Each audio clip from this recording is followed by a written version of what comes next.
Hello guys, in this video let's talk about Bilis naman. Kung paano ako nag-apply kay Bilis, paano ako na-approve, kung meron ba akong good or bad experience kay Bilis. Tara nang pag-usapan yan dito guys. Before we continue guys, disclaimer, I'm just sharing my personal experiences here. I don't do reviews. I don't promote any kind of loan, buy now pay later, any kind of platforms. I'm not paid to mention them here in my video guys. So, paano nga ba ako nag-apply kay Bilis? Basic lang naman guys. Basic lang. Fill up and then ang ginamit ko lang na ID is postal ID and ang ginamit kong proof of address is Lazada guys. Speaking of Lazada guys is dun pala ako nag-apply sa loob ng Lazada app. From Lazada app guys, dun ako nag-attempt na mag-apply kay Bilis. And then syempre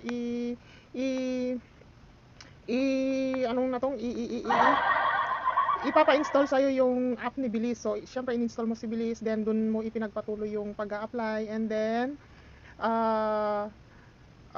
basic nga lang yung pag-fill up, guys. Kailangan mo lang ng cellphone number, email address, kailangan yung, dahil nag-apply ako from Lazada app, guys, ang ginamit kong cellphone number is yung gamit ko rin kay Lazada, and then, ang ginamit kong email address ay yung ginamit ko rin kay Lazada. So, nung humingi rin siya ng proof of address, ang binigay kong proof of address ko guys is yung delivered items from Lazada. Diba pag nag-order tayo, meron siyang proof of delivery. Yun, in-screenshot ko lang yun guys, at yun ang sinubmit ko kay Bilis. And then, dumating sa point na naghanap si Bilis ng proof of income. So, ang sinubmit ko lang na proof of income guys is yung screenshot lang guys ng transaction history from GCash, from my GCash account. And then ang source of income ko doon guys is business, and nag-declare lang ako ng monthly income na 25k para lang may idea kayo guys, okay? So agad-agad naman guys, first time kong nag-attempt mag-apply kay Bilis is approve naman agad guys. Na-approve ako sa 4,000 pesos na credit limit. So ang ginawa ko sa 4,000 na yun guys is kinash in ko sa Lazada yung 1,000, and then yung 3,000 is transfer ko sa GCash. So wallet yun guys, transfer to wallet. So kay GCash ko transfer. Yun yung 4,000. So nung na fully paid ko yun guys, monthly ang repayment nun, 15 days. Ang terms nun guys is 3 months, 15 days. And then nag-advance payment lang ako guys. Sa last payment na in-advance payment ko, yung pinakalas ko na is 'di ba? 3 months 'yon, 15 days, di 6 times kang magbabayad. 6 times yung repayment. So, yung pang 6 months ko parang in-advance ko na siya guys.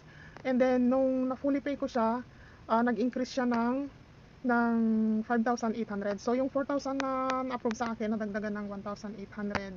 So, nung mag-attempt akong i-transfer ng buo yung 5,500 guys, 5,800, tama ba yung binanggit ko? 5,800. Yung 4,000 na na-approve sa akin, ulitin ko po, yung 4,000 na na-approve sa akin, nag-increase siya ng 1,800 nung na-fully pay ko po yung first loan na 4,000, kasi yung 1,000 transfer ko sa Lazada, yung 3,000 transfer ko po sa GCash.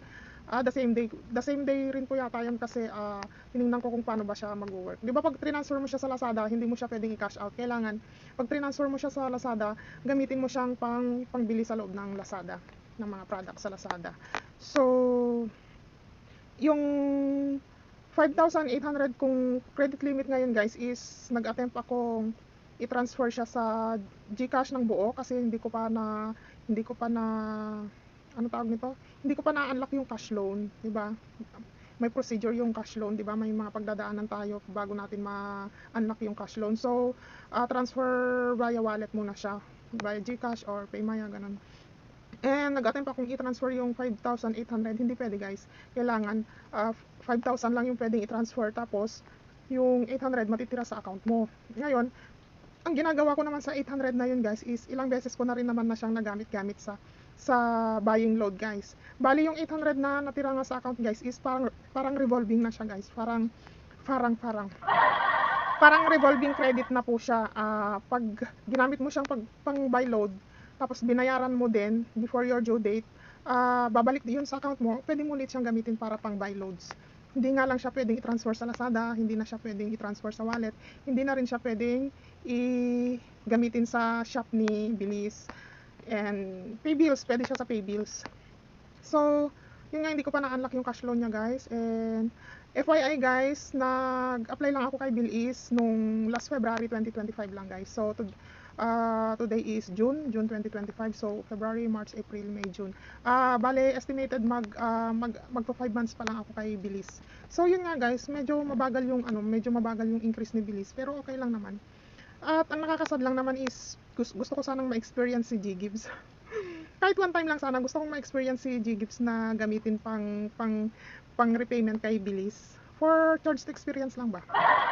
Kasi hindi ko naabutan, guys, hindi ko naabutan yung time na pwede pang gamitin si Bilis si G-Gibbs kay Bilis. Sa ngayon kasi parang hindi na pwedeng gamitin si G-Gibbs kay Bilis eh. Kasi pag pumunta ka kay Gcash, wala na dun si G-Gibbs. Nandun si Bilis pero wala na siyang features na pwedeng gamitin si G-Gibbs kay Bilis. So ewan ko lang kung ibabalik yun ni Gcash, no? Ano ba ang kaya gusto kong i-share? Parang yun lang naman, guys. Yun lang naman. Gusto ko lang yung sa mga walang diyan. Kaya lang naman gusto kong i-share to, guys. Sa mga wala pang Bilis diyan, guys. Maganda talaga si Bilis. Oo. Na-share ko na sa inyo kung paano ako nag-apply diyan, siguro doon pa lang makakapulot na kayo ng idea, guys, no?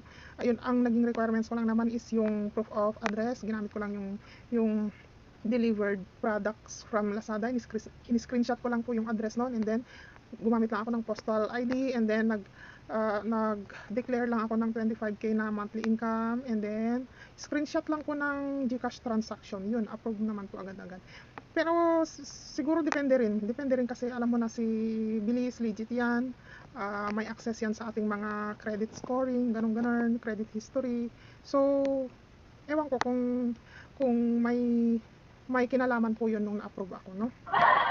So, yun lang, guys. Yun lang naman kasi si Bilis na lang ang hindi ko pa na-i-share yung experience ko. Kaya, quick ano lang naman to, guys. Quick video lang naman to. Short video lang naman to na gusto ko lang ma-share si Bilis na. Gusto ko lang naman magawa na ng content tong si Bilis. Kung may maganda akong magiging experience dito kay Bilis, halimbawa yung credit limit ko ngayon na 5,800, gawin niyang 58,000. Ay!